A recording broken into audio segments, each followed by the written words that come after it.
that will take you places. You had a dream to transform any.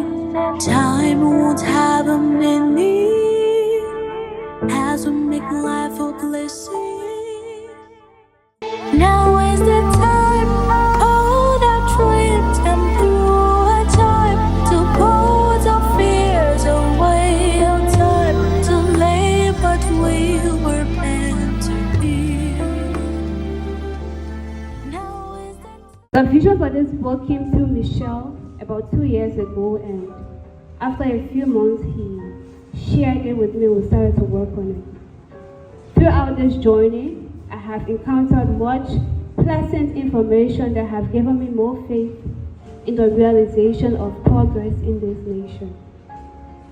From the rising of other nations like Singapore, who do not have as much resources as we have, to our rich culture, I believe that Liberia can rise. We are a blessed nation. We have great talents, we have great minds. We are hardworking. When I look around, I see young people engaging in businesses, agriculture, production. Look at J-Palm Liberia. Look at Lab Sportwear. Look at my own girl, Beulah and Nemini. I see Liberians breaking barriers, and I am proud. However, there are some Liberians who break my heart when I hear them say evil things about the nation that they are supposed to care about.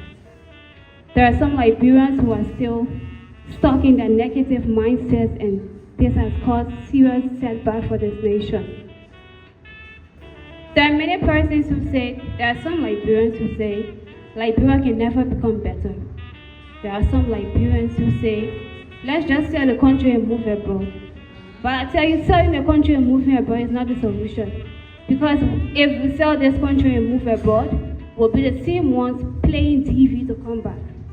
Because the problem is not the nation, it's not the land, it is the people. The land is what the people make it. Liberia is as successful as we make it. So we need to stop pointing fingers and blaming everyone else but ourselves. So please repeat after me. Liberia is as successful as I make it. Please remember that. Why was this book written? This book was written so that all of us could come together to understand that we have a responsibility to this nation, that we have a part to play in the progress of this nation. We need to understand that we have a beautiful, blessed nation that can become developed like any other developed countries around the world, but not without our efforts, not without, firstly, disciplining ourselves. Common citizens need to learn to responsibly maintain what the government provides. We need to learn to obey the rule of law and teach others to do so. I said this somewhere the other time, and someone said, what law? I know we've gotten so used to violating authority, we've gotten so used to disrespecting laws, but Liberia has laws. And until we can understand that, we'll always complain about violence, we'll always unnecessarily complain about being oppressed. I deny qualified citizens jobs and accept unqualified partisans. Citizens, forgive me. You cannot do that. You can't say, oh, this person is for my party, so they can't have this position. It doesn't work that way. We are all Liberians, irrespective of tribe, irrespective of political affiliation. And it is the duty of the government to foster a sense of national identity among the citizens. For some reason, some tribes feel that they are less Liberians, and for some reason, some other tribes feel that they are more Liberians. And that is not the truth. The truth is that we are all Liberians, and we have to work together to ensure that this nation becomes better.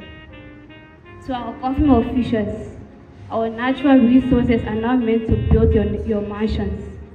They are meant to build the country. Mrs. Albertine Gore, Mrs. Mawata Kamara, and Mrs. Savi Kamara, we say thank you.